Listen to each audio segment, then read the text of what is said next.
as usual, beginning one of my videos with an overview of the equipment I'm using.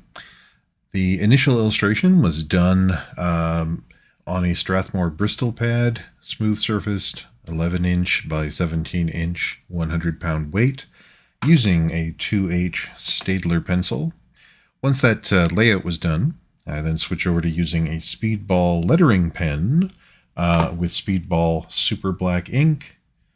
Also switching into using a small brush periodically, with the fine details specifically on the main character being done with Faber-Castell Pitt pens, white highlights being done with Dr. P.H. Martin Bombay white ink, and a dedicated second Speedball lettering pen. Once all that's completed, the image is scanned at 1200 dpi, reduced to 600 for the actual painting, painted in Photoshop using my Huion Kamvas Pro 16 2.5K tablet. Obviously not a touch tablet, you have to use the stylus with it. Hooked up to my PC. And in addition, none of this is sponsored. None of the equipment I have was paid for by anyone but myself.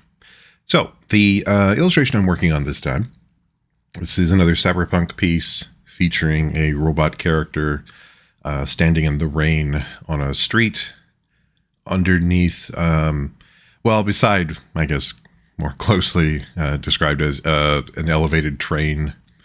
The initial layout, and when I first came up with this idea, I had a fairly strong concept of it between a photo I had taken of a model that I work with and some other references that I have.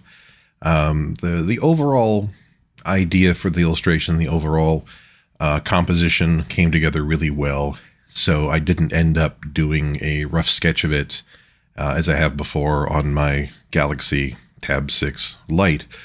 In this one, I basically just went straight to the light pencils on the Strathmore paper. That, as I've talked about on previous videos, did not record that portion because, frankly, I tend to draw so light with the 2H pencil that it really doesn't get picked up on camera. So with this one, going straight to the inking in the actual illustration video, using my Speedball lettering pen and super black ink. As I've discussed in previous videos, when possible, I start with the deepest background, usually in the upper left-hand corner,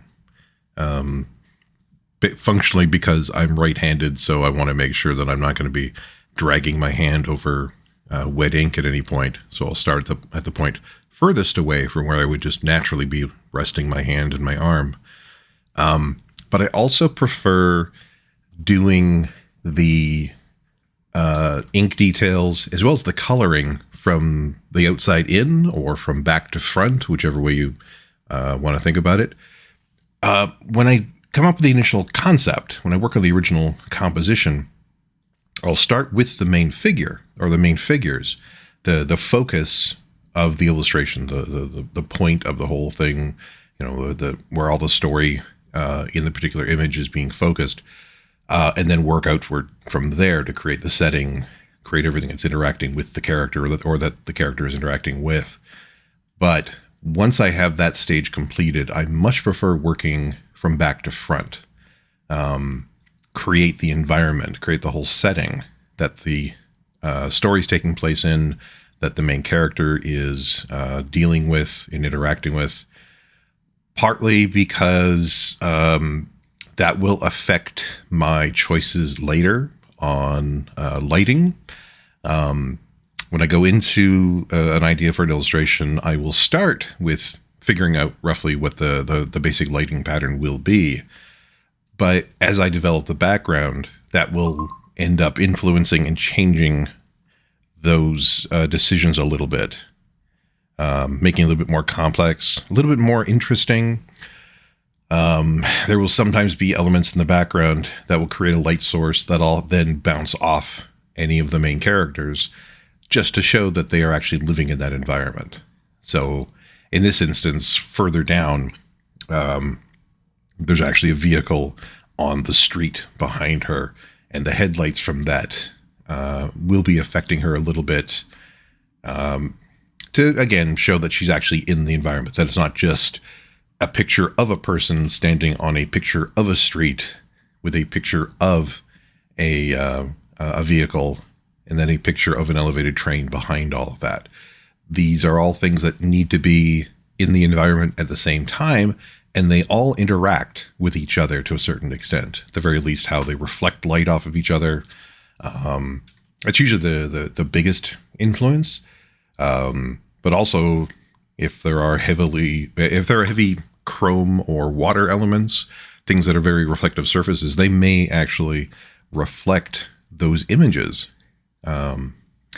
You could see a reflection of the vehicle on the street into the street itself because it's covered in water. There could be other things that are a lot more chrome-like that will end up reflecting its environment in itself.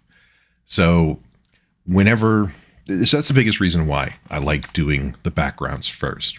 And so in this instance, I'm concentrating on the elevated train and the railing on either side, well, on the foreground side, actually, of the train, including some signage that would be seen from both inside the train and from the street level.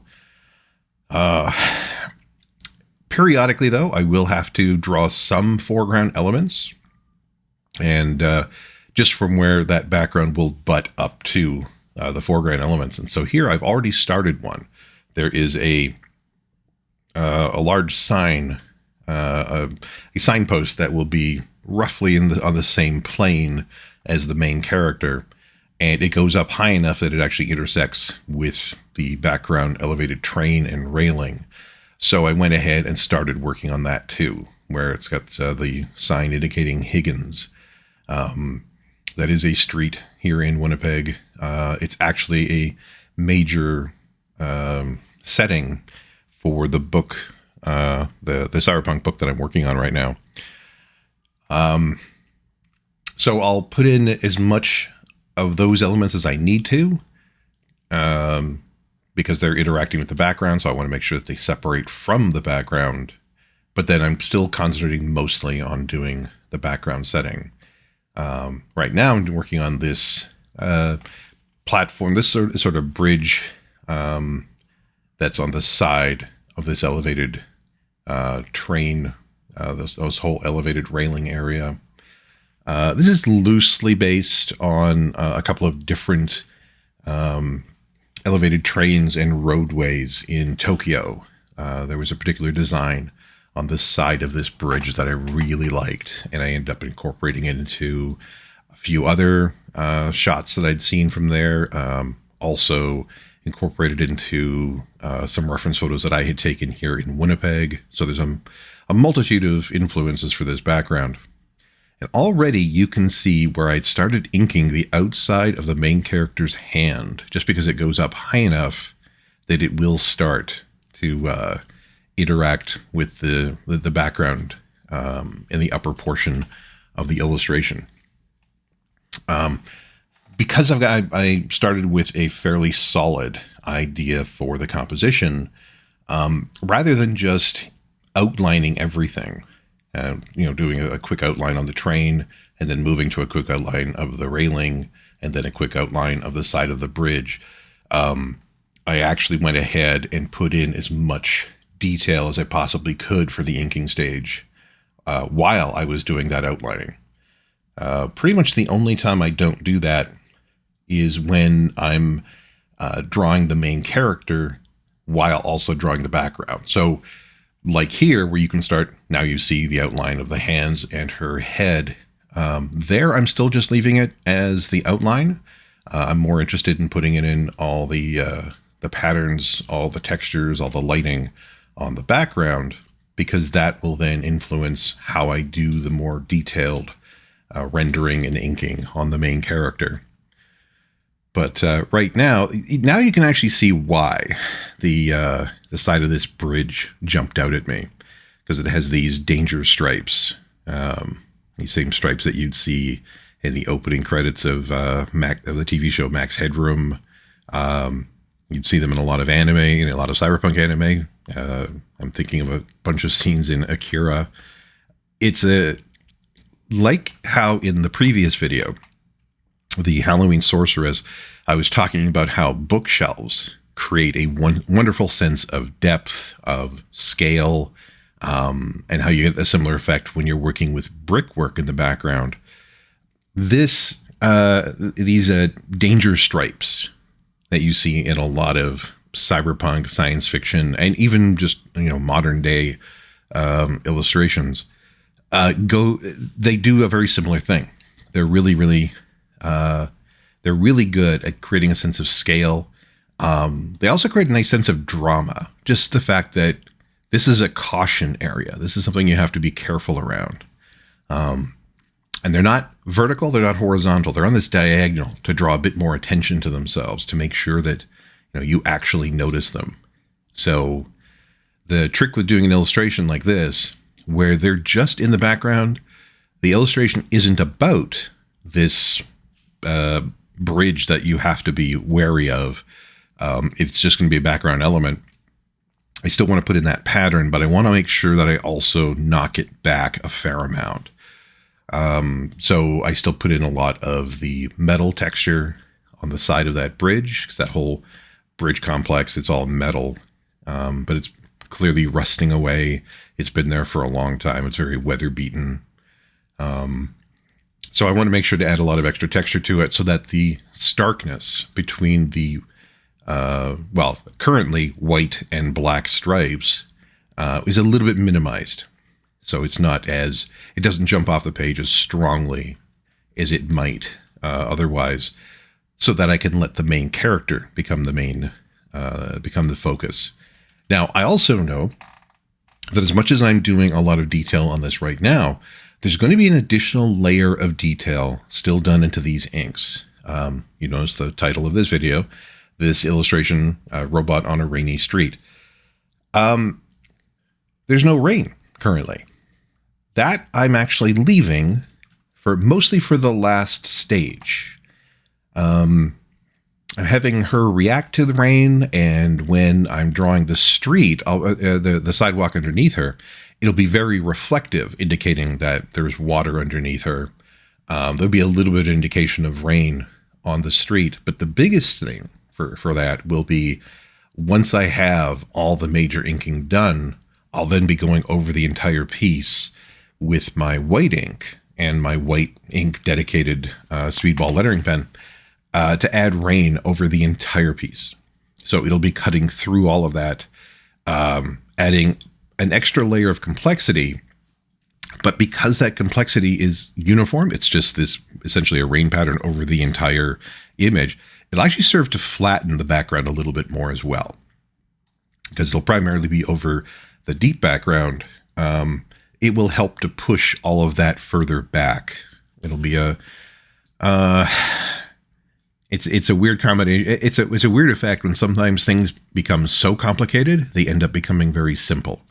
You just end up with, either if you squinted your eyes, everything would just kind of turn gray because there's so much complex line art.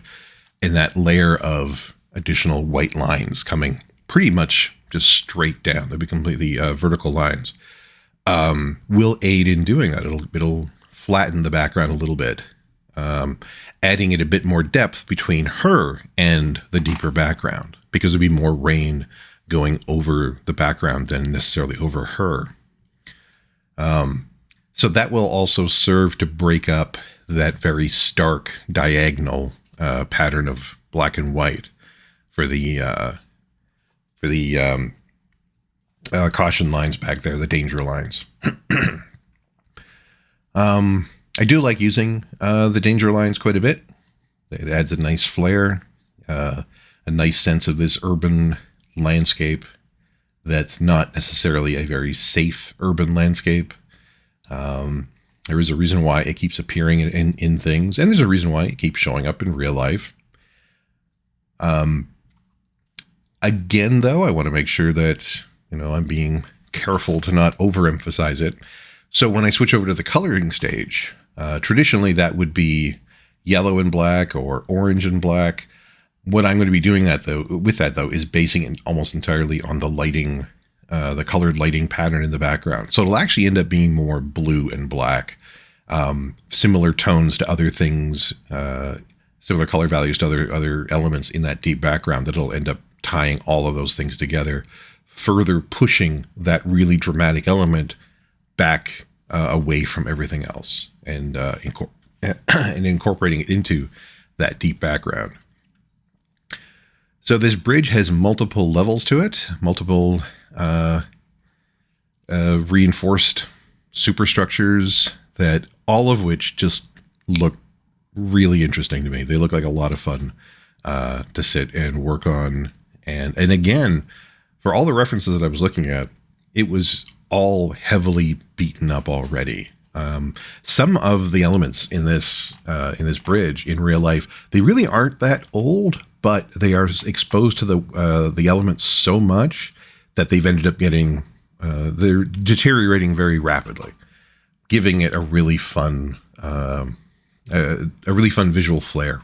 Makes it a lot of fun to sit and ink, and that's another thing about urban landscapes that I really enjoy playing with. It's taking these metal structures and by default turning them into something a bit more organic. Just the fact that when they were first built, everything perfectly straight edges, everything was straight lines.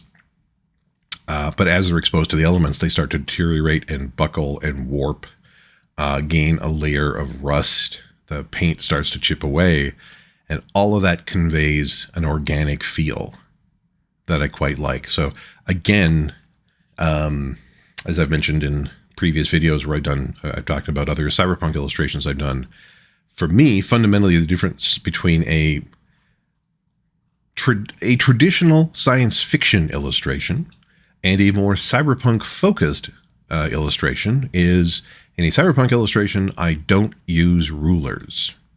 All the straight lines have been eroded over time. There can be certain exceptions, and that will help them stand out. If I was to have a vehicle driving through the background that was owned by the obscenely mega wealthy, that would be nothing but perfect curves, perfectly straight lines, and that would go really far to have them stand out from this more grungy, dingy setting. It's very gritty kind of world that they're inhabiting. So even the vehicle that I'm starting to work on right now, kind of a box truck look to it with multiple cabins. From a distance would look like there were straight lines, but notice that I'm not using a ruler here because they won't be completely straight lines. This vehicle has buckled over the years, even just being exposed to the rain all the time. This might be in a location where it's exposed to sea air, and sea salt in the air will destroy vehicles even faster. So salt is a pretty nasty corrosive material, and even if you aren't that close to the ocean, it's not actually visible, that sea air can still eat away at all metals. So that'll all go a really far way to start turning the inorganic into a bit more of an organic feel. So now starting on the section underneath this bridge, putting in these solid blocks of black ink to help break up the planes a little bit. Another thing I had liked about this overpass, when I had seen photos of it from a variety of angles, is that not only do you have these diagonal danger lines on the side of the bridge, but they actually have them underneath the bridge as well. And right now I'm just drawing in this X pattern that separates the walkway on either side from the roadway in the middle of this underpass. But behind these metal X-shaped superstructures are also slabs of concrete that'll divide it up And those slabs of concrete also have that diagonal danger stripe pattern on it. And it just, it creates a really fun, a really interesting life to the setting. And so here you go. I'm starting to draw in that diagonal pattern. There's so much fun. Like it's such a wonderful signature of the cyberpunk setting. In many ways, more so than cybernetics, than any of, what we normally think as the traditional tropes. These are just elements of cities. But it tells you a lot about that part of the city. We're clearly in a much more industrial or transportation hub section of a city rather than a residential area or chiefly residential area. At the very least, this would be a multi-use section of the city. On that walkway, on the other side of the center area where the vehicles are, I am putting in the shadows of people. I still want the city itself to have some life, that it's not just a location for her to be standing and posing in. There's something going on as to why she's doing this, but she's also in a living environment. So I still want to create the sense of that living environment, the vehicle traveling behind her, but also the people off in the distance. So there still is energy. It isn't just an abandoned area. I want all this to have a bit more visual interest. This could, my general approach for anything like this, for any of these quasi pinup style illustrations, is that they need to function as a standalone illustration, but they also could be a dramatic panel from a comic book. This could be a bit of a story. I don't necessarily need to know what the story is. And certainly the viewer doesn't need to know what the story is. I need to put in the sense, though, that there is a thing actually happening. It isn't just that the story is she's standing there in the rain. I want there to be, well, why is she doing that? And I want there to at least have a feel that there is a reason why she's doing it, even if I never explain it, even if I never make it explicit as to what that reason is. I still want to have the sense that there is a reason, and the viewer is invited to figure out that reason on their own. So now I'm creating this barrier from the side of the sidewalk that the main character is standing on and the rest of that roadway, leaving in plenty of room for advertising. And this is going to be a major thing. Again, this is a piece I'm doing that's kind of elaborating on the setting I'm creating for this book that I'm working on, which, like with a lot of other cyberpunk-based or cyberpunk set stories, advertising plays a major role. And this is being drawn the same way that I'm going to be doing most of the story pages for this book, where I'm going to put in these large areas of essentially white space, almost completely negative space, so that I can drop in advertising. I can drop in other artwork. But I still want to have enough visual interest in that white space that it still stands alone. I've mentioned this many times. All of these illustrations that I'm doing as part of this whole illustration discussion portion, if I'm doing a traditional piece like this inked piece, and I'm also doing a digital color version, the traditional ink piece or the full pencil piece has to stand alone as a finished piece. So there's just enough visual information to make those white areas interesting, because they could just be large lights, and they won't be taking up too much space. They won't be too disruptive to the flow of the story going on, but it still gives me the option to be able to drop other things in there later. Okay, so now we're getting into what may end up being the story in this particular illustration, and this is something I've never really done before.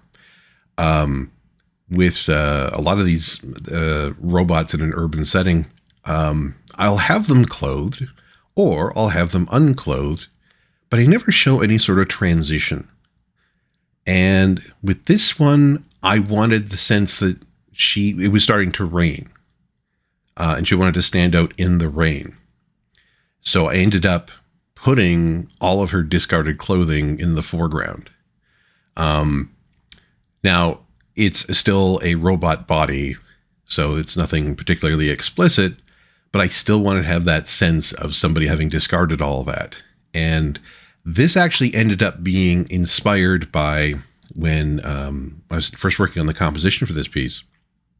The photos I was going through of the one particular model, August, that I was working with here, in one of the photos, her clothing was sitting beside her, or just off to the side, and it kind of jumped out as, that's an element that I've never put into any of these illustrations, and I think that would work really well with this idea. So I started playing with that a little bit. Took some inspiration from the photos from that shoot. I grabbed a few other shoots that I did with other models that end up having this sort of found objects in them as well, and played with that to create this pattern of the clothing off to the side. Now, I deliberately put it off to the side. I didn't want to make it the primary focus. The primary focus still needs to be her. But if you're paying attention, if you're reading through the entire image, you'll actually notice this, and it'll start bringing up questions like, well, why is this pile of clothing sitting here? Is this pile of clothing something that was just there? It could be, but I also have it fairly well stacked on top of each other, so it looks a little bit more like it was deliberately put there. That's basically the discussion about the reflective surface that she's standing on. You can see everything is reflecting her. It's reflecting the post behind her. It's reflecting those advertising spaces on that barrier into the ground. So now we're already indicating some level of water, the reflective qualities on water on the sidewalk. And now I'm getting into detailing the interior of the character, where I've switched over from using the speedball pen over to my set of pit markers, the pit artist pens. I like doing this section with these pit markers because I have a little bit more control. I'm not so worried about ink coming out of the side. Like, there can be a lot of, we've heard the phrase before, happy accidents when you're using a speedball pen, where it won't flow quite properly. But since I like to leave a lot of room for the background images being not completely straight lines, I want them to be a bit more organic. If the brush or the pen starts to do things I didn't expect, that actually works well, usually. But when I'm working on characters, I prefer to have a little bit more control. And I find that I ultimately prefer working with the pit pens or a couple of other different types of pens. I don't want to make them look too different from the ink surrounding them, but just a tiny bit more control. So I had outlined the large areas of black, and now going in with a wider brush pen to fill all that in. Because even the illustration of the main character itself has to draw the eye to certain elements. I mostly want, this illustration is about the main character. And the illustration of the main character is about her face. It's about her expression, and it's about her hands. How she's looking up to the rain, how she's lifting up her hands to the rain to sort of catch it, to have it bounce off of her hands.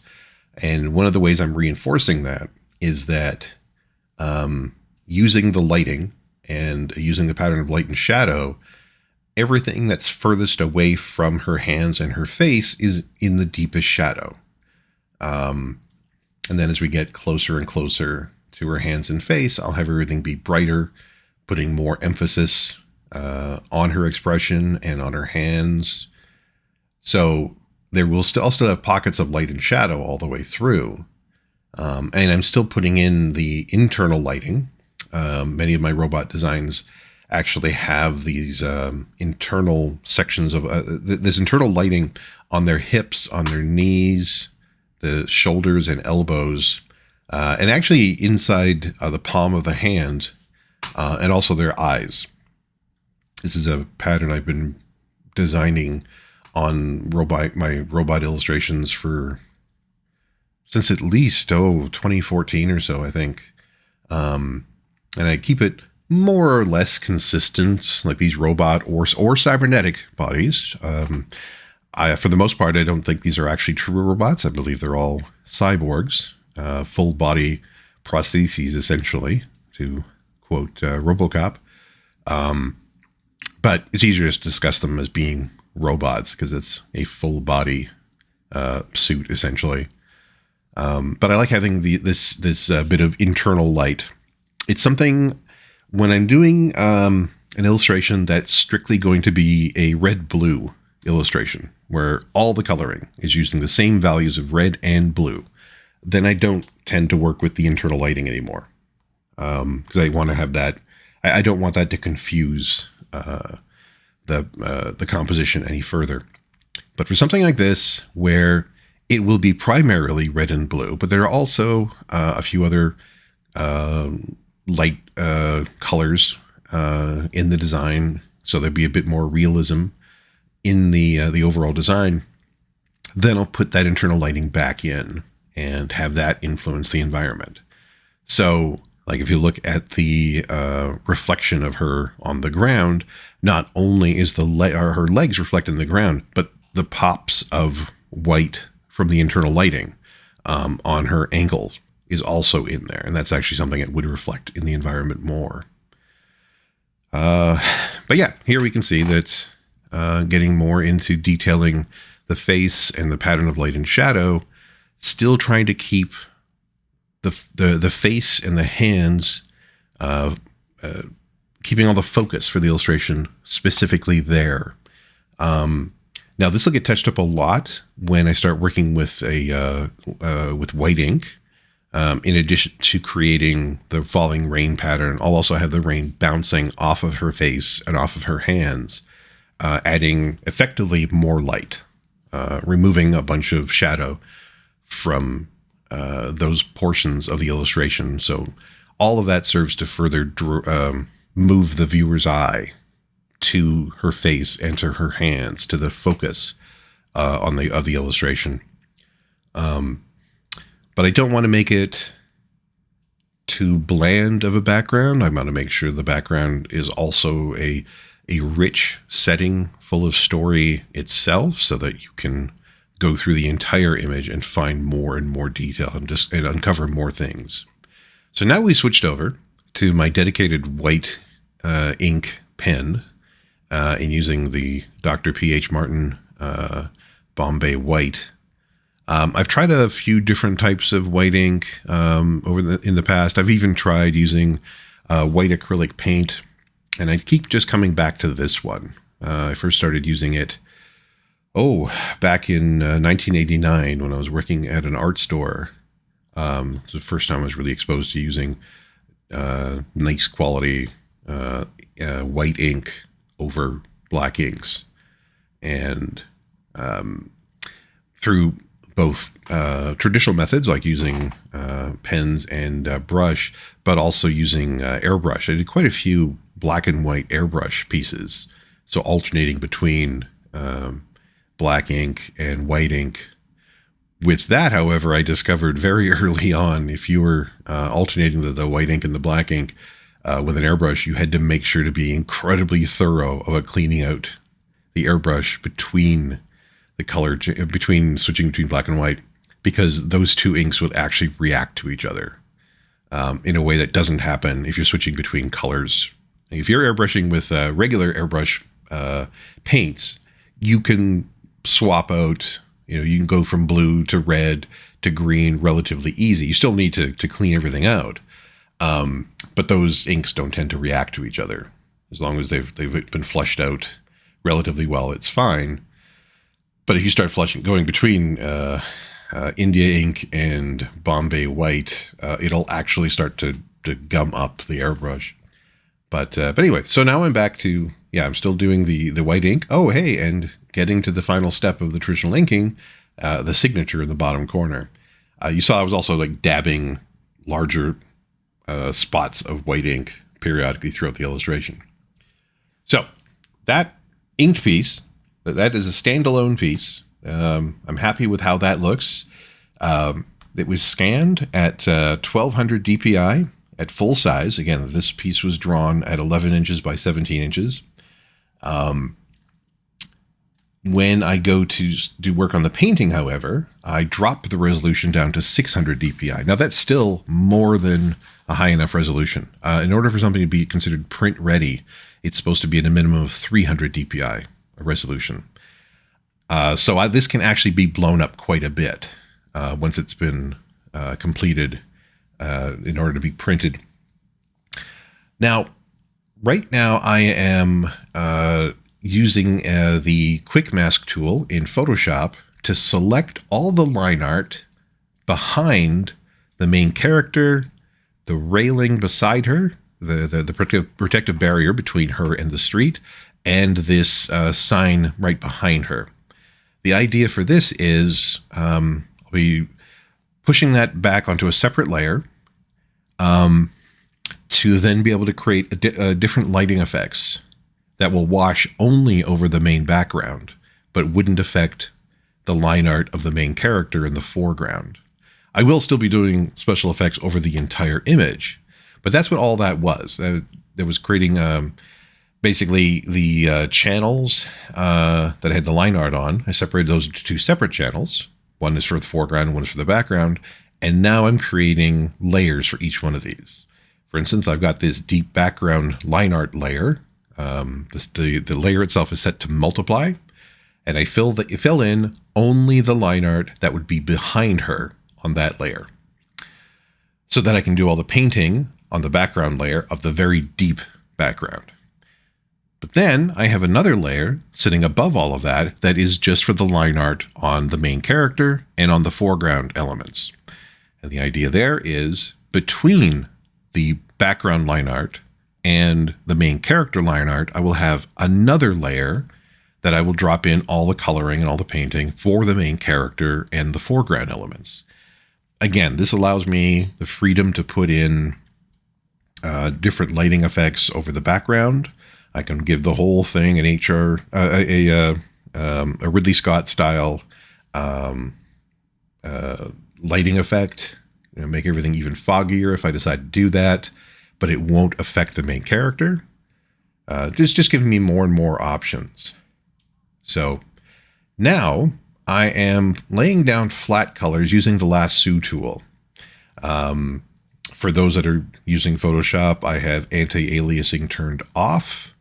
And the Lasso tool has a feather of 0. So it's just a super, super hard edge when I'm laying down these flat colors, so that later when I want to start painting them, I can use the magic wand tool to select them all, and it'll be very precise about what sections it's going to be selecting for me to paint.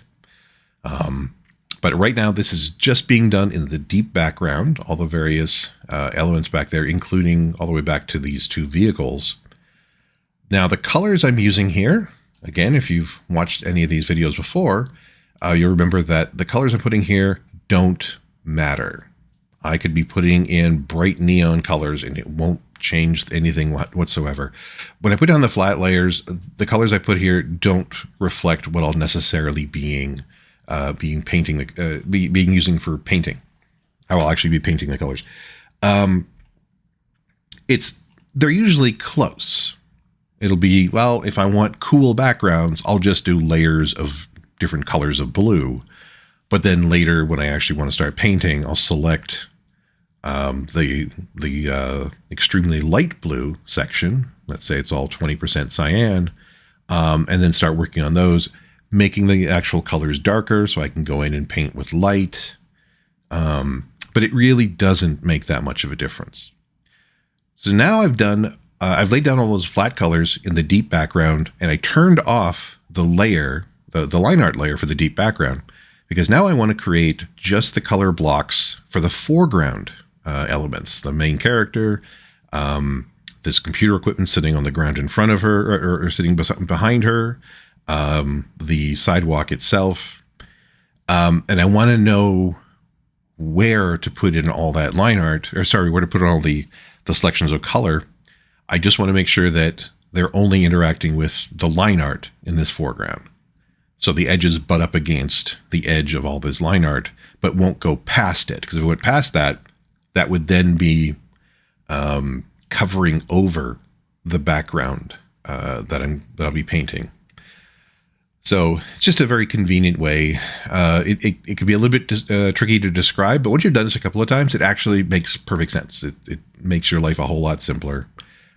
Something that's extremely easy to do today. When I first started doing working at Digital Chameleon back in 1997, you couldn't really do things quite like this because the file sizes here would be so huge compared to the machines that we were using. Like when I started Digital Chameleon, we had, say, 30 or so computers on the floor. They were being run 24 hours just for painting. And another few computers that would be archiving all that material. The total amount of storage space in that entire building, this is back in 97, would probably be in the neighborhood of, 4 to 5 terabytes maybe. Whereas the computer I'm using right now to do all this by itself has 7 terabytes of space, never mind the external drives, where I have an additional 12 terabytes of archived material.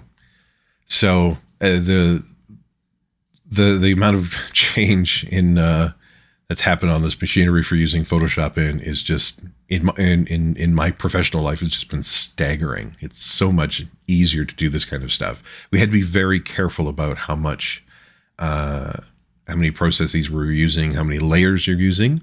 I talk about using channels quite a bit. I know channels don't really tend to get taught very much in a lot of training regarding Photoshop, but I learned to try to do as much work in channels as I could because it made smaller file sizes. Right now, all I use channels for is if I'm going to be separating some of the line art onto different layers, but then I'll just have a whole pile of different layers. Although you'll still see when I'm painting, I throw things onto a separate layer, and then when I'm done, I collapse it back onto a smaller one. I still tend to try to paint a little bit efficiently. I rarely have more than 30 or so layers going, which for a lot of people sounds incredibly small. I still have the feeling that if I have more than 5 layers on any image, that my art director is going to be asking me a lot of questions as to why I have that many. I haven't worked with an art director in years. I don't have to worry about any of that anymore, but I still have that sense from working in comics for so long and working on hardware that is nowhere near as good as the machine I'm working on right now. So the main character herself really just has one block of color. I'll be adding an additional block of color for the internal lighting, but it's really just to define the metal on her body, and I can paint that all at the same time. All right, all the flat layers have been done. All the flat colors have been done. I'm now working on the very deep background, and again, painting from back to front. So I'm starting by painting the train on that elevated train and bridge setting, and I'll just keep moving forward in space, quickly selecting these the windows on the sides of the train. Not only do I work back to front, dark to light. So I start by putting in the deepest shadow color that I possibly want on any particular element. So in this case, it was a very, very dark purple, blue, and then started painting. Here I'm mostly using the gradient tool, set to screen, painting in this bright, this bright kind of purple come from the interior of the train. Then I was doing a similar pattern on that railing beside the train, and now I'm working on the side of the bridge with this danger pattern. And like I said earlier, my idea was to actually make it shades of blue. So it was really just reflecting the environment, dealing with cool backgrounds. The basic color theory I'm working with here is I'm working with cool backgrounds, cool and desaturated backgrounds, and the foreground will end up being warmer and more saturated. So what does all that mean? Cool colors, when you're talking about color temperature, tend to lean towards the blue. Warm colors tend to lean towards reds and oranges. So I'll have reds in the foreground, very little red in the deep background, to separate those elements. But I'm not following that completely. I'm not following it super strictly. I want to have more variations of color. But for the most part, the background consists of blues, purples, and these lighter, almost orchid purples to add a little bit more depth in places, to give it more of a realistic color palette. I still want it to be a heightened reality. I still don't want it to be completely New York City streets of today. But, it could look like it's, if you put in the right color gels in the vicinity, it'll still look like that. So now I have the two patterns of the danger stripes, both on the upper bridge and on the walkway below, separating up the walkway and the roadway. Playing with the same color pattern on these vans that are on the walkway as well. And once I got the whole thing done, the whole background painted, throwing a little bit of a lighter color over the entire background just to push it back a little bit. Here's the thing about painting on a computer monitor that you need to watch out for. If you think it looks perfect on a computer monitor and you go to print it, it'll be too dark. That's just the way it works. Basically, everything on a computer monitor is really backlit and dramatic. And as soon as you try to print that, it's going to be looking a lot darker and a lot muddier. So one of my last steps is usually to brighten everything in a given area so it looks more like what I'm expecting it to. All right, now I'm working on this barrier. I'm starting to work on the foreground area, and you can see the layer I'm working on is above the background layer and above the background line art layer. And I'm starting to add in reds, and right away, those areas with red are jumping further forward in space. So they're helping to separate, they're helping to create a sense of depth. It doesn't just look like it's a drawing of a barrier in front of a drawing of a street. It actually looks like there is space between these two elements. So I'm creating more and more of a three-dimensional feel. And playing with some of the reds and blues into the rainy sidewalk below her. And dropping in a bit of darker colors for some of those reflections so I can go back and actually paint in some more reds. Because the reds are coming from above and behind her. That sign just behind her with Higgins actually will be red eventually. It'll actually be a red light source. And presumably there are more red light sources off camera and just off panel to the right. But that's the main source of red that'll be cast onto her and into her environment. So as we go along, I'm actually adding more red on the side of the of this post as well to indicate that there isn't just red coming from the sign, but it's also coming from just off panel, further to the right. At the end of the day, this is still going to be a cyberpunk setting, so there'll still be plenty of red and blue light sources, whether they're on camera or in the actual image, or if they're just off camera. They're just off to the side of the panel. those are always going to be the main color schemes I'll work with, even with something like this where I'm dealing with some more realistic colors here and there.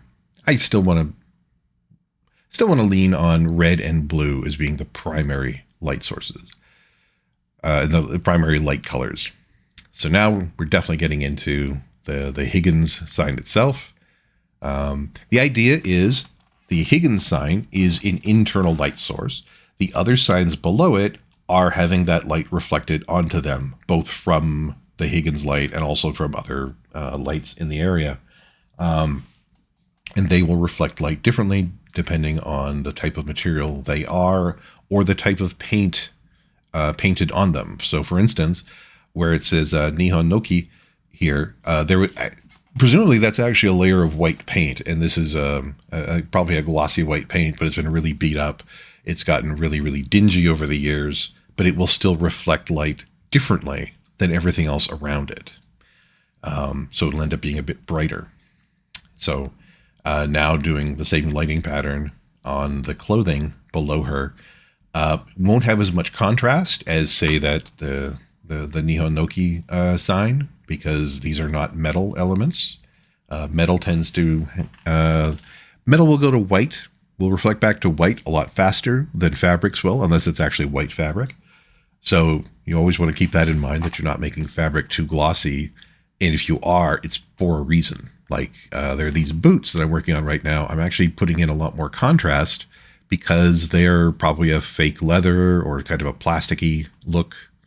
So they have a bit more contrast than everything else. Now working on the main character, like I've talked about before, I start with the darkest color, the deepest shadow color, and then I start painting in light.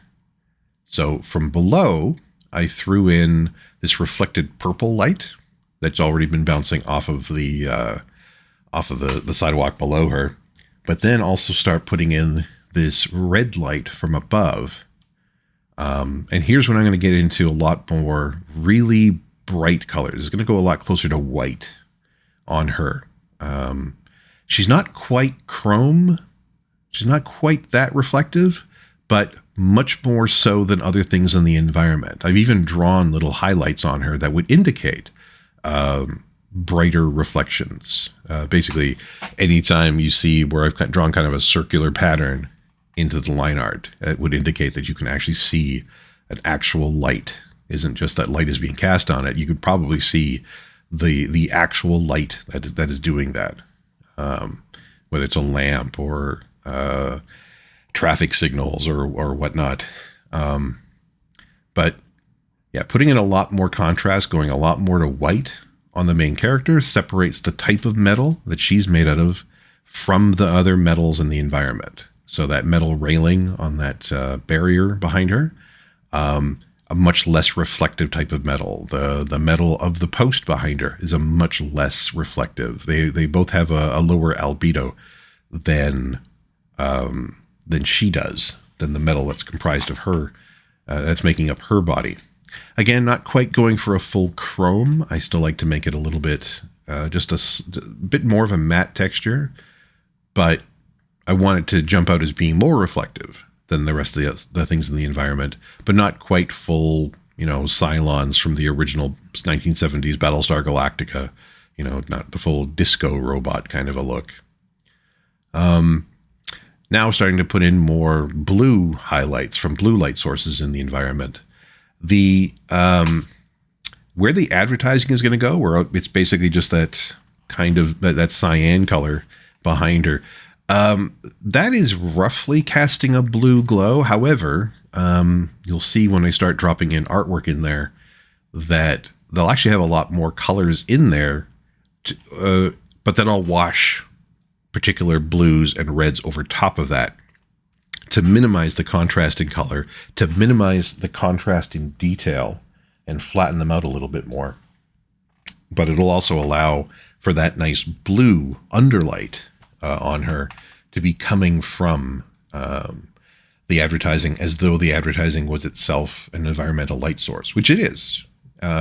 Everything is either a light source or a reflected light source. So the advertising would be more of an actual internal light source, kind of like what I've done with the hip and the elbows here, where I'm putting in much brighter lights, indicating that those are indeed internal lights shining out of her. They're not super bright. They're not aimed directly at the viewer, but they are still much brighter than everything around her. There's a lot of contrast, especially in the knees, where I've made the legs mostly in shadow, so the internal lights really pop out there.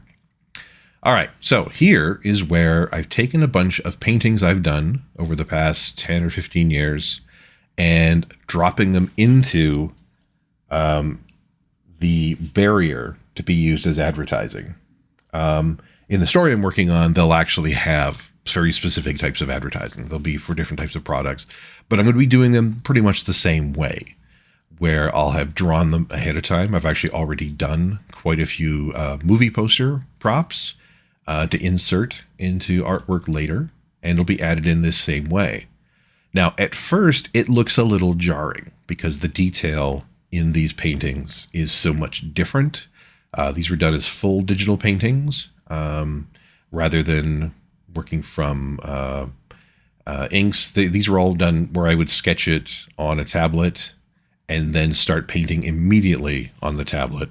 I didn't have any stage where there was an actual physical piece of paper I was working on or anything with any of these paintings.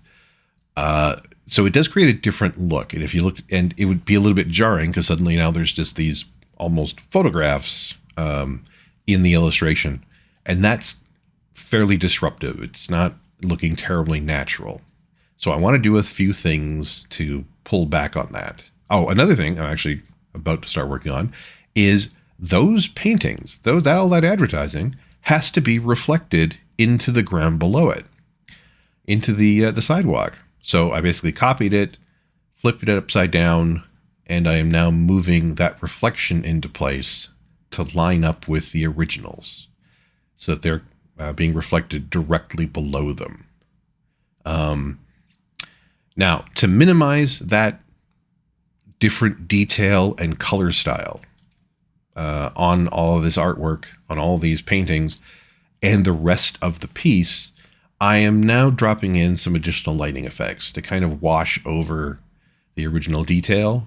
So it ends up not being quite so jarring. It'll still look like there's a further heightened level of reality, which tends to be what a lot of advertising looks.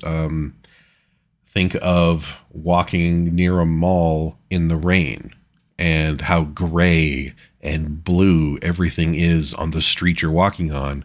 But then if you're walking near a mall or near a department store, all of the lighting inside, excuse me, the windows are very, very vibrant and they almost feel otherworldly. I want to have a sense of that without it being overwhelming. And so now I've washed over this blue light over the base, basically come up from underneath on all of the artwork, on all of the advertising. So we get that blue light being cast onto the main character and onto the sidewalk, but then also casting some of that red light from above, further tying it into the environment. And of course, because it's coming from above on the advertising, it has to come from below on the reflections of the advertising. Now we're getting into, speaking of reflections, some reflections on the sidewalk. Remember, this sidewalk is covered in water. And so I'm actually picking out where the segments of the sidewalk butt up against each other. And basically creating a line that will reflect with a higher sense of contrast of the environment. It'll almost go to white because it's not that the sidewalk itself is shiny. It's that now there's water on the sidewalk, which is very shiny, very reflective. So any combination of light that hits it will tend to reflect back as white or as the brightest possible color. So I'm just quickly using the lasso tool to select this very jagged white line, and then using the gradient tool, should still be set to screen to create this white pattern. And so we're definitely getting a sense of the ground being reflective. But I'm only doing it on the sidewalk. I'm not doing it on the clothing. I've effectively already done it on the main character, although I will be punching up some of the contrast on her in a little bit as well. And in addition, some glowing effects, some brighter reflection effects. But even just this amount of creating this additional contrast in the street and a little bit more contrast on the tops of these advertising will serve to create a bit more of a three-dimensional effect, a bit more of an effect where I'm varying the type of material that you're seeing in the environment. It's not all looking the same. Some are looking like these advertising, it's probably coated in glass. So it'll also be very, very reflective compared to the metal posts and the housing around it. So just little things like that to help bring the whole thing to life. And so now we're getting into playing with a glow effect over the deep background. Presumably behind the railing, behind that barrier, are some lights, such as the lights from the vehicles, which I'm throwing in right now, that are washing over that entire background, but aren't affecting the foreground the same way. So this was the advantage of putting all that line art on a different layer behind everything, and then all the coloring for the foreground is also on a layer above all of this. So I had room between those layers to put in these glow layers, to basically put in these glowing effects. Now, switching over top of the entire image, I now start brushing in some other lighting effects that are affecting the foreground. As I always love doing with these robot illustrations, I'm now putting in some glowing effects on the main character. In this case, actually changing it so that they're more of a red.